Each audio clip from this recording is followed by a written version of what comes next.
Hello बच्चों, let's read this question. Enzymes work at optimum temperature. Over a range 0 to 40 degrees Celsius, what would happen to the rate of enzyme controlled reaction for every 10 degrees Celsius rise in temperature? तो optimum temperature हम किसको कहते हैं? Optimum temperature पढ़ते हैं आप, optimum pH पढ़ते हैं, तो ये वो टेम्परेचर है जिस पर एंजाइम की एक्टिविटी हाईएस्ट होती है, हाईली एक्टिव होता है एंजाइम इस पर्टिकुलर टेम्परेचर पर, या पीएच बोले ऑप्टिमम पीएच, तो उस ऑप्टिमम पीएच पर वो पीएच जिस पर एंजाइम हाईली एक्टिव होता है, हाई एक्टिविटी शो करता है, उसको ऑप्टिमम पीएच कहते हैं। तो यहाँ टेम्परेचर की बात कर रहे हैं, ठीक है। अब यहाँ पर कह रहे हैं रेंज है टेम्परेचर का कितना, 0 to 40 degree, 0 to 40 degree Celsius.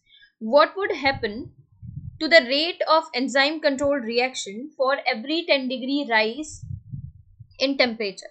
अगर आप 10 डिग्री बढ़ाते हैं टेम्परेचर, ठीक है, एंजाइम है, रेट ऑफ रिएक्शन के लिए हम ऐसे बनाते हैं ना, ऐसे बना देते हैं, एक पीक अटेन कर लिया यहाँ पर, ठीक है।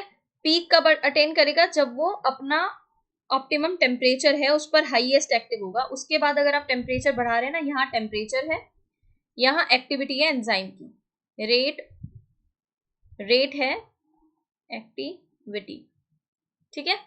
अब यहाँ आप क्या देख रहे हैं, वो टेम्परेचर जिस पर हाईली एक्टिव है, हाईएस्ट एक्टिविटी शो कर रहा है, एंजाइम एक्टिविटी की अगर हम बात करें तो ये क्या होता है, इसका ऑप्टिमम टेम्परेचर, ठीक है। अब आप यहाँ से 10 डिग्री रेस करना स्टार्ट करते हैं, 10, 20, 30, 40 ऐसे कर रहे हैं।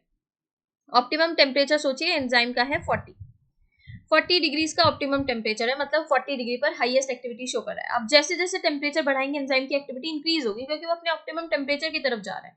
20 किया, 30 किया, ओके, तो एंजाइम की एक्टिविटी हर एक 10 डिग्री राइज पर क्या मिलेगा आपको, रेट डबल होता नजर आएगा, ठीक है। जो रेट है वो क्या नजर होता है, एंजाइम कंट्रोल्ड रिएक्शन का रेट डबल होता नजर आएगा, और हाईएस्ट एक्टिव कब होगा, ऑप्टिमम टेम्परेचर पर।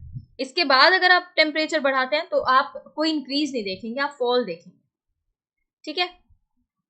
तो यहाँ क्या हो जाता है, the rate doubles itself, correct है। डिक्रीजेस बाय हाफ, डिक्रीज नहीं करेगा। डिक्रीज कब करेगा, जब आप ऑप्टिमम टेम्परेचर के बाहर जाकर उससे ज्यादा टेम्परेचर दे रहे हैं। नो इफेक्ट भी नहीं मिलेगा। फर्स्ट इंक्रीज देन डिक्रीज, तो ये इनकरेक्ट है, फर्स्ट इंक्रीज करेगा फिर डिक्रीज करेगा, इनकरेक्ट है। करेक्ट ऑप्शन जो बन रहा है वो है आपका ऑप्शन ए।